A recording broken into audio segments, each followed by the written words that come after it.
What do I want from Gervonta Tank Davis? Being the best, fighting the best. Okay, well, let's talk.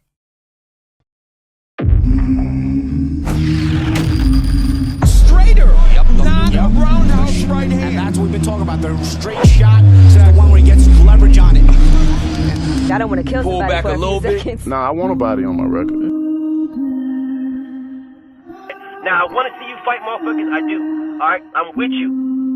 I'm with you. As long as you're trying to fight the great, the best competition.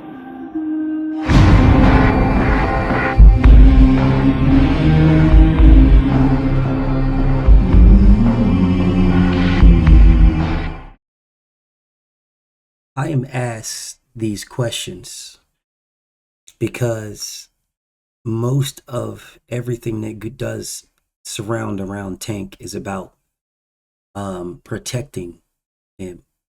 I do not know why Tank Davis fans feel the need to protect him when he is arguably one of the most destructive punchers in all of boxing.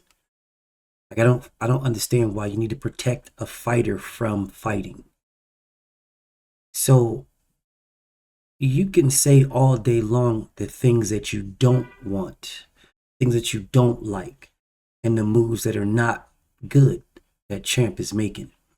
But it's difficult to say the moves that you like, the things that are good, and the things that you'd like Champ to do.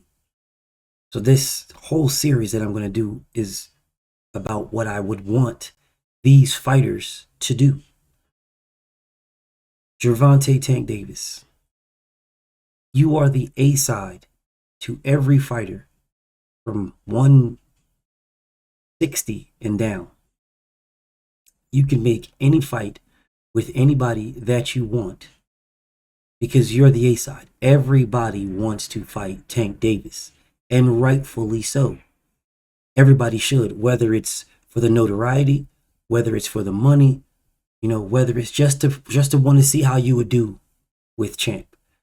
Everybody should want to fight him. Now, what does he want? I've seen this man on record saying he wants to fight Devin. He wants to fight Loma, and he wants to fight Shakur. I've seen that multiple times.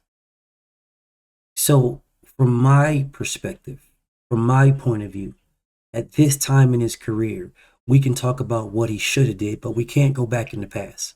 So all we can talk about is what he should be doing.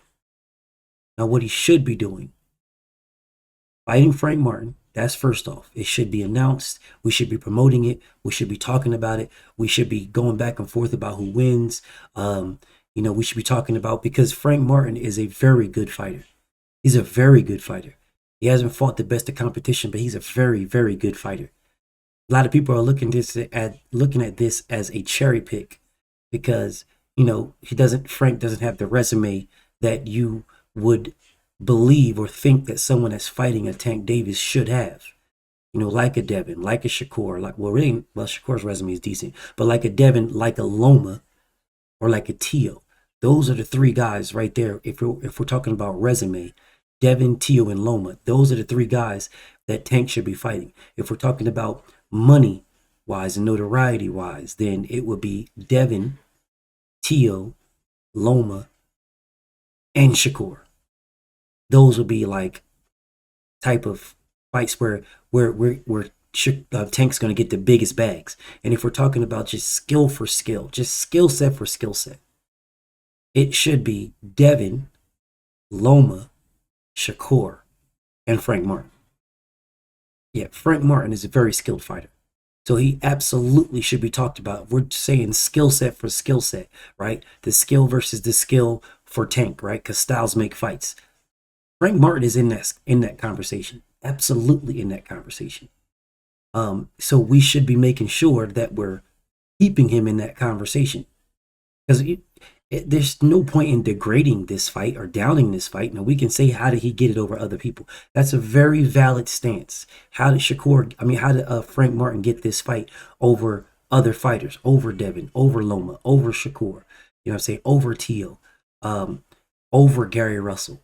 There's a litany of fighters that I can name that you can question, how did Frank Martin get this fight over them, right? But you can't question his skill set. Frank is a very skilled fighter, a very skilled fighter. We should be this. We down Tank because, and rightfully so, because his level of competition is garbage. At this point in his career, he should be fighting the top guys at this point in his career. But when he is fighting someone on the skill set of Frank Martin, we should be giving him the credit that he deserves for actually fighting this guy. Because Frank Martin is one of those guys that doesn't get the call. Frank Martin is one of those guys that gets lowballed so he doesn't get fights. He's one of those guys that has to take extremely low things and creep around corners to get things and jump out on people to get fights. He's one of those guys that got to be thrown on somebody for someone to fight him. He's not somebody's first pick. He's the last pick. Even when you talk about Shakur Stevenson fighting Frank Martin wasn't the first person he picked. It was William Zapata. It was Pitbull Cruz. It was Lomachenko, Devin Haney, George Kambosos, Jorge Leonard. It was everybody other than Frank Martin. Frank Martin was the last pick. And when he picked Frank Martin, it was like within 24 hours, there was no negotiation. There was nothing. It was, okay, he agreed about the sign. Oh, he wants more money. Poof, I'm fighting De Los Santos. Just like that, 24 hours of fighting De Los Santos. Didn't give this man an opportunity for nothing. Whatever about that. You got to give Tanks credit for fighting. You got to give him credit, bro. You got to give him credit for fighting Frank Martin. Frank Martin is a dog. He is a dog. This is a fight that Tank could lose, bro. He could absolutely lose this fight, bro. This is not a gimme for Tank Davis. This is not a gimme. You guys are relying on Tank to knock this man out. What if he doesn't? What if he doesn't knock him out? If it goes the distance, then what? I want to make sure that we're clear on this on my stance. I believe Frank Martin is going to beat Tank Davis. That's what I believe. If Frank Martin and Tank Davis goes the distance, I can see that happening too. But if it goes the distance, I still see Frank Martin beating him. Tank is more of a precision puncher. He's looking for that precision punch. Frank Martin is more, he's looking for precision punches as well, but he's a little bit more active, which could open him up for punches that get landed on him. So he very well could get knocked out. I don't see it, but it could happen. It could. But you guys need to give Tank credit for even taking this fight. You need to give him respect for even taking it, because he didn't have to take it at all. But you need to give him credit for taking it. What I want him to do is, if he's successful with Frank Martin, if he's successful, I want him to fight Shakur Stevenson or Lomachenko. That's what I want him to do. That's what he should be doing, right? That's what he should be doing. He should be fighting Frank Martin. And he should be fighting Shakur Stevenson or Lomachenko next. Those are the guys he should be fighting. He could go a different route. He could go up to 140. If he goes to 140, then he should fight Devin Haney or Teofimo Lopez. Those are the two guys for him to fight at 140. If he stays at 135, it is Shakur Stevenson or Lomachenko. If he goes to 140, it is Devin Haney or Teofimo Lopez. Those are the ones that he should be doing. If he fights any one of those four, I don't want to hear people telling me about how Lomachenko is old. I don't want to hear it, man. Y'all give me these excuses and y'all give me these things over and over and over again. I don't care that Devin said Lomachenko was old. Yeah, he was. Yeah, Lomachenko was in his 30s. So what? He's still a professional fighter. I don't fall for the age excuse. I know Father Time is undefeated. I know that. Well, when Father Time beats you, then we can talk about that. Until then, you're a professional fighter. So if Tank fights Lomachenko, he's fighting Lomachenko. And that should just be the end of it. We should give this man credit for fighting Lomachenko. We should give him the respect that we slandered him for not fighting Lomachenko. Okay, if Tank fights Shakur next, we should be giving this man abundance of credit. I mean, an abundance of credit. Because apparently people believe that Shakur Stevenson is his toughest competition. I don't. I believe Lomachenko and Devin Haney are his toughest competition. That's what I believe. I believe Lomachenko and Devin Haney. Devin first and then Loma. Though that's his toughest competition. That is Tank's toughest competition. After Devin, after Loma, then it's Shakur. I believe Tio stands there to get hit too much and Tank is going to catch him and it's over with. Absolutely over with. all this, do I still got it, and all this. You ain't doing none of that. Tank he's going to catch you. And when he catches you, he's going to put you to sleep. All right. If it doesn't matter who he catches, he's going to put them. If he catches anybody, if he catches Devin, he's putting him to sleep. If he catches Lomachenko, he's putting him to sleep. If he catches Shakur, he's putting him to sleep. And if he catches Teofimo Lopez, he's putting him to sleep. It just is what it is. It is what it is. And the reason why I favor Devin, because Devin's not going to stand there. Oh, well, BF Shakur's not going to stand there either. The problem with Shakur is Shakur is going to need to fight somebody, maybe 2 or 3 people before he fights Tank, because they got to remove that stigma of him fighting punchers and not wanting to stand there and use that superior upper body movement that he supposedly has, right? Standing there with Tank Davis using that superior upper body movement is going to get him broken. Absolutely broken. Broken. Teofimo Lopez, you get destroyed, bro, because you want to, you're mentally not there. People are telling me about, oh man, it's a great fight between. It's not a great fight. It's a one-sided fight. Tank Davis knocks Teofimo Lopez completely out in destructive and devastating fashion. Tank Davis will hurt Shakur Stevenson to the body badly. He will badly hurt him to the body, which will cause Shakur Stevenson to start dashing around the ring, and he'll lose. If he doesn't get knocked out, he'll lose on the scorecards. Vasyl Lomachenko, with the footwork, the speed, and the combinations, the angles, will have some serious success on Tank Davis. Some serious success until he gets hit. And when he gets hit, because he stands in the pocket too much, he will get knocked out. It is Devin and Devin alone that all those guys have the skills to beat Tank and to move around Tank. All 4 of them that I mentioned, they have the skills to beat him and move around him.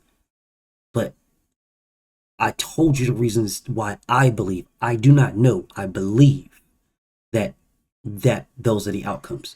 Devin Haney is not stupid. He's going to keep this man at range. He's going to keep him behind his jab. He's got arguably the best jab in boxing. He's going to keep him behind that jab and make this man try to commit and try to counter the jab, because that's all he's going to have always going to be able to do, because his arms aren't fast enough. His arms aren't long enough. He's going to be trying to counter the jab, counter the jab, counter the jab. And him trying to counter the jab, he's going to be setting himself up for, throw that jab, you try to counter, slip, come back, bop. He's going to be setting himself up for that. Just all night long. It's the most difficult fight for Gervonta Tank Davis. But I want him to fight those guys. I want him to fight all those guys. And we can sit here and down and degrade Tank on a constant basis. We can down him, we can tear him down, we can knock him down, we can call him fat, he got stripped and blah, blah, blah. We can do all those things, right? Because it makes you feel good as a fan of Devin, Shakur, Teo, Loma. It makes you feel good as a fan of those guys to tear Tank down. But that's not what this video is about. This video is strictly about saying what Tank should be doing, what he should be doing.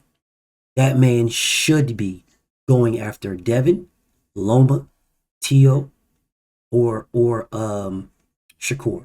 That's who he should be going after. He's at the tail end of his career. There is no reason for him to be fighting anybody else. And even if he doesn't feel he's at the tail end of his career, if he feels he got 4 or 5 years left, in those 4 or 5 years, I just named you 4 fights. If he fights one of those guys a year, in the next 4 years, if he fights Devin, Shakur, Teo, and Loma in the next 4 years, just one of those fights, he can have 2 or 3 fights a year. And if he's fighting one of those guys, that's sufficient. That is sufficient. If this year he fights Frank Martin, and then in the end of the year he fights Lomachenko, that's a victory for him this year. That's a serious victory. That will make him a unified champion. The WBA and potentially the IBF if Loma beats George Kambosos. That will make him a unified champion. That is extremely good for Tank Davis. And nobody should down and degrade this man. Okay, if he didn't fight Devin, we want him to fight Devin. He didn't fight Shakur, we want him to fight Shakur. He didn't fight Teo, we want him to fight Teo. But he fought Loma. He fought Loma. If he fights Loma, if he fights any one of those 4 names, it doesn't matter which one, any one of them this year, the man should get praise for it. Praise. We shouldn't say, oh, you fought this guy, but you didn't fight that guy, because you can't fight everybody on one night. Right? If he fights Frank Martin and then fights Lomachenko in the same year, it doesn't matter the outcome. But if he just fights those guys in the same year, he should get praise and credit and respect. We should be giving this man all the praise in the world, because that is a very good resume to fight Frank and Loma in the same year. Just like we gave Devin praise for fighting Loma and Regis. Well, I gave Devin praise for fighting Loma and Regis. Devin Haney fans gave Devin praise for fighting Loma and Regis. Most people hated on Devin for fighting Loma and Regis because he didn't fight Shakur, and he didn't just sit there and just wait for Tank to hopefully bless him with a fight. So boxing fans, real boxing fans, should have given Devin credit for fighting Lomachenko and Regis. They should give Tank Davis credit for fighting Frank Martin and Lomachenko. And if it's Frank Martin and Shakur Stevenson, he should get all the praise in the world. If it's Frank Martin and Teofimo, all the praise in the world. If it's Frank Martin and Devin Haney, that is the ultra praise. Because that's the creme de la creme. That is the one that everybody wants to see. But if it's any one of the other ones, he should not be down in the grade. We did this to Errol Spence. Errol Spence collected all the belts, and then he fought Terrence Crawford last. We downed and degraded this. Well, I didn't. But still, people downed and degraded Errol Spence because Errol Spence didn't fight Terrence Crawford right away. Right away. We should not down and degrade Tank Davis if he doesn't fight Devin right away. Because at the end of the day, Tank is older than Devin. He's aging himself out. Right? He's aging himself out. So if we're going to say Father Time is undefeated, okay, well, Devin's a lot younger than Tank. So Tank is aging himself out if he picks Lomachenko, who's older than him. And I got no beef if he picks Lomachenko. Lomachenko, Teofimo Lopez, Devin Haney, Shakur Stevenson. I got no beef, but those are the next fights that he should fight. It shouldn't be Ryu. It shouldn't be anybody. It should be Pitbull. It shouldn't be none of these guys. Those are the next four that Tank should be fighting. All right, he should be getting all the credit in the world for fighting Frank Martin. And again, he might not beat him. I am picking Frank to beat him. A salute to my homie Drip. I bet my nigga Drip on Twitter. We got a bone on that one. We got a hundo on that one. He got Tank. I got Frank. And I could be wrong. I could very well be wrong. And this is betting against Tank is not some hate. I just believe styles make fights, and I believe this is a bad style for Tank. I could be wrong. It's not a hate thing, but you guys will be in these comments saying, "Oh, you betting against Tank? You hate Tank? You just a hate page? It's a Tank hate page." Like, what are you talking about, bro? I do not hate Gervonta Tank Davis at all. I don't know how many times I said this. I do not know how many times. And picking against him does not mean you hate him. Because you guys pick against Devin. Does that mean you hate Devin? You pick against Shakur. Does that mean you hate Shakur? You pick against Tio. You pick against Loma. Does that mean you hate those guys? Why is it just me? My pick means that I hate somebody, but your pick doesn't mean that you hate somebody. You never pick. If you never pick against Tank, does that mean you hate Ryan Garcia? Does that mean you hate Fonseca? You hate Liam? You hate Pedraza? You hate Mario Barrios? No, it doesn't mean you hate Mario Barrios. It just means you believe Tank wins. There's nothing wrong with you believing that. But somehow there's something wrong with me believing that Frank beats him. It's the weirdest, oddest thing in the world, but whatever. I'll speak about that on a later date. This one right here, this video, is not to down Tank. It's not to degrade Tank. It's to let you guys know what he should be doing. What would get Tank the praise that he truly deserves to have, right? Because he's the A side. By hook or by crook, he still got that. But we should be talking about what he deserved, what he's earned, or like the fights that his legacy now. He's got the money. It's a legacy now. He's going to make bags in all the rest of his fights. But how's his legacy going to be? How's his legacy going to be when he finishes this boxing thing? What's that going to be? Is he going to be forgotten? Is he just going to fade off into the sunset? Because he doesn't have the gift of gab like a Oscar De La Hoya or a Floyd Mayweather, where he can make GTD promotions and be the face of GTD promotions and have fighters on his label. He don't have the gift of gab that they do. So what's his thing after this? His legacy is what he should be worried about right now. And the legacy for Gervonta Tank Davis is Devin Haney, Vasyl Lomachenko, Teofimo Lopez, and Shakur Stevenson. That's his legacy. And Frank Martin. Those 5 fighters are his legacy. If he just gets Frank Martin, that's the bottom end of his legacy. And the crazy part is he should not just get Frank Martin. He should get every other fighter that I just named because he's the A side to all these guys. Doesn't matter if they're at what weight class they're at. He's the A side to these guys, and he can make these fights if he wants to make them. If he wants to make them, the same way he wanted to make a fight with Ryan Garcia. He wanted to make that fight. He made it because he wanted to make it. So if we're sitting here talking about, what it is that we want from Tank, and not in a disrespectful manner, not in a degrading or downing manner, that's a beautiful family man. He takes care of his babies, man. That's a beautiful family man. Doesn't matter if he has issues. Everybody in the world has issues. Nobody's perfect. Gervonta Tank Davis is a beautiful family man. He's a good dude. He ain't not a bad person. Not nothing that I see. He's not a bad person. All this, everything that I'm talking about is strictly boxing. What do we want from him? What will make his legacy? What? And everybody should be on board with this, because this is not a downing or degrading Tank. We shouldn't be in the comments talking about he can do what he wants to do. No, that's not what we should be saying. We should not be saying, oh, these guys need to just sit at 135. No, these guys can go to 147 if they want to. And then Tank can still send him a contract and say, you will fight me at 136. You will fight me at 138.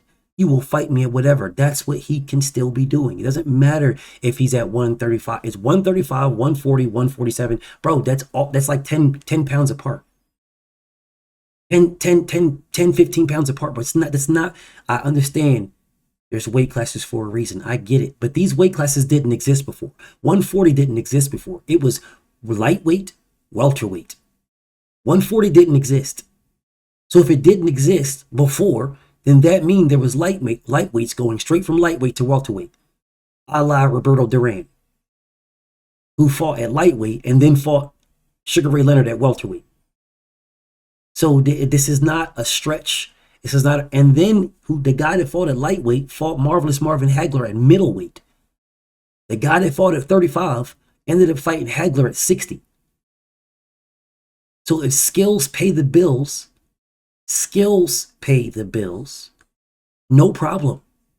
Then we shouldn't be talking about he's 5 pounds heavier than me. Because all these guys, all of them, Tank, Loma, Shakur, Devin, Tio, all these guys, their walk around weight is like 160. All of them. They cut down weight to make whatever weight they're fighting at. They all walk around the same weight. All of them. Lomachenko cut down from, he was 143 like a month and a half before the fight with what's the name? Teofimo Lopez. All these guys walk around at 160, 155, 160, all of them. You guys can give me the excuse about how they're so small and tiny and pequeño, and then tell me about how skilled they are. Like, you guys really need to stop that. You really need to stop it, brother. Kings and queens, y'all got to stop. You can't sit here and tell me you want the best to fight the best and then make excuses for all these guys to not fight each other. We should be saying what it is that we want from Gervonta Tank Davis. I'm telling you what it is that I want from Gervonta Tank Davis.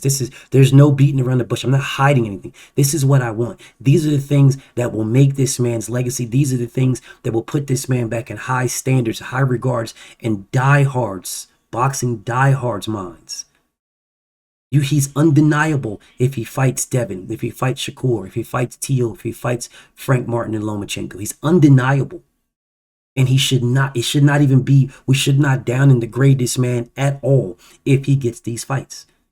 If he got these next 4 years, if he fights all 4 of these guys in the next 4 years, we should be praising every single time. We shouldn't be saying, oh, you got to fight, you just fought Lomachenko, now you got to fight Devin. Or you just fought Devin, now you got to fight Shakur. No, if you fought Devin, you can fight Shakur next. You can fight Loma next. You can fight Teofimo Lopez next, right?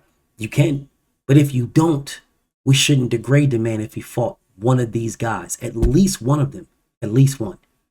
At least one. Can they fight? Absolutely. Should they? Absolutely. Do I want them to? Absolutely. But I also know in the sport of boxing in this day and age, you get one big fight.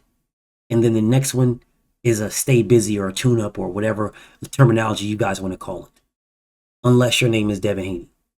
Then you fight Lomachenko, Regis Prograis, and Devin Haney and Ryan Garcia back to back to back. Whatever. But that's a whole nother video. For this one right here, I just want everybody to understand what it is that I want from Tank Davis. Not a downing, not a degrading, not a disrespect, nothing. What I believe he can do, what I know he's in a position to do, and whether he wins or loses is irrelevant to me. I want Champ to have those names on his resume because his legacy matters to me. I know might not matter to him, right? To him, it's just the money. He can't feed his kids with legacy. That's what he says. But I'm a boxing diehard and a boxing fan. His legacy matters to me. BFTB. Shout out to the mighty LDBC. And I'm out.